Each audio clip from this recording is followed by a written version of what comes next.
Nous sommes sur un chantier de réhabilitation d'un immeuble.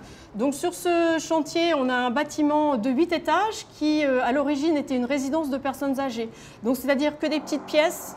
Et l'idée, c'est d'en faire de grands logements familiaux. Donc on casse les cloisons. Le deuxième montage est fini, donc maintenant on en est aux grosses œuvres. On casse la structure extérieure du bâtiment pour incorporer des huisseries extérieures neuves, pour faire des ouvertures dans les portes pour faire des couloirs et réaménager l'espace intérieur.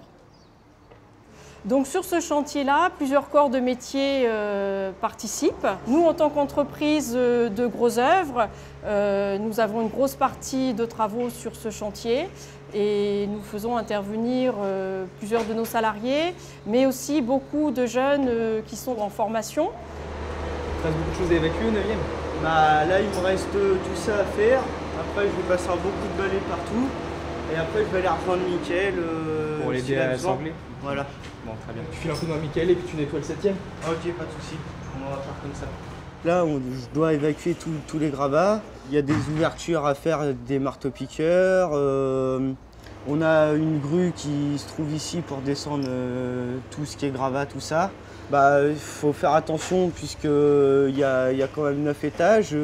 Les fenêtres sont enlevées. La sécurité est là, il faut porter le casque en tout temps.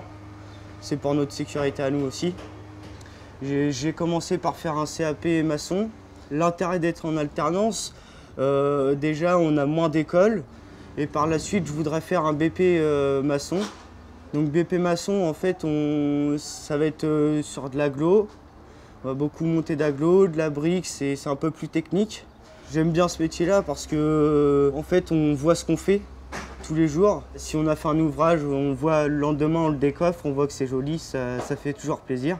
Quand on fait un travail, c'est toujours visuel, on le voit et puis t'es content de toi, t'as envie de continuer. Alors moi, sur ce chantier, je fais de la démolition. Alors j'aide les ouvriers à enlever tous les gravats, le placo. Ce qui me plaît le plus, c'est casser les murs, la démolition. Sur ce chantier, j'ai vu plusieurs entreprises faire du placo, plomberie, désamiantage, charpente.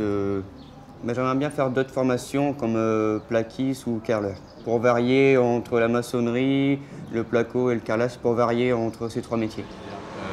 Ouais, donc là, c'est le parking en enrobé. Alors sur ce chantier, je coordonne les équipes, je prévois tout le matériel nécessaire pour la bonne exécution du chantier.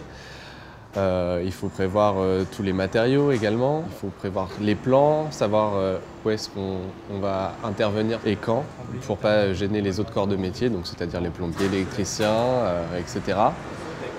On fait également de l'étude de prix, donc on prévoit combien va coûter telle tâche pour pouvoir demander au client s'il est d'accord pour qu'on l'exécute ou pas.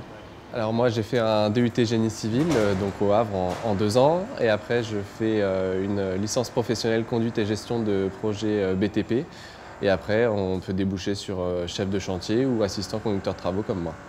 Alors en alternance ça permet de voir qu'est-ce que c'est un chantier déjà, de pouvoir apprendre le métier, c'est très important et puis ça nous fait une première expérience professionnelle aussi. Sur ce métier, ce qui est bien, c'est la diversité des choses, telles des immeubles comme celui-ci, où on peut intervenir sur des maisons. Tout ce qui est organisation, j'aime beaucoup également, donc c'est un métier assez divers et plaisant. Tu rassembles tout le plat qui est en dessous, puis tu le mets là sur la palette, Mickaël.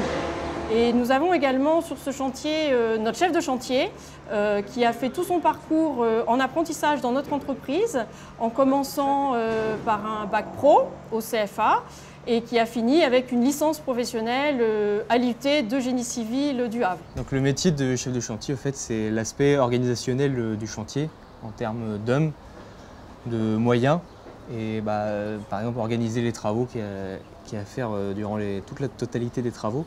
On nous donne un planning, il faut terminer les travaux pour une date donnée, donc je dois tout faire pour les terminer au plus tôt, enfin en tout cas pas après cette date. La qualité, c'est de la rigueur. Vu qu'on gère l'organisation de tout un chantier de plusieurs ouvriers, il faut déjà être organisé soi-même, avoir le sens aussi un peu des responsabilités, puis pas se mettre la pression non plus, parce que c'est pas bon la pression. Alors moi, après ma troisième, j'ai fait un bac pro orgo, donc organisation, réalisation du gros œuvre, en 3 ans. Donc, après mon bac pro, j'ai fait un BTS en alternance. Et après ce BTS, je suis allé à l'IUT du Havre faire une licence conduite et gestion de projet BTP que j'ai également fait en contrat pro. Et là, je suis embauché depuis le 1er octobre 2016. La transmission, c'est très important et l'enjeu, c'est de transmettre les savoir-faire à des jeunes pour que l'entreprise perdure. Et je pense que c'est l'enjeu des jeunes qui font des études d'apprendre ces nouvelles technologies et de les transmettre à nos compagnons dans l'entreprise. On fait un gros effort sur l'apprentissage, l'alternance et le fait d'intégrer des jeunes dans l'entreprise. Je pense que c'est une valeur importante si on veut qu'une entreprise soit pérenne.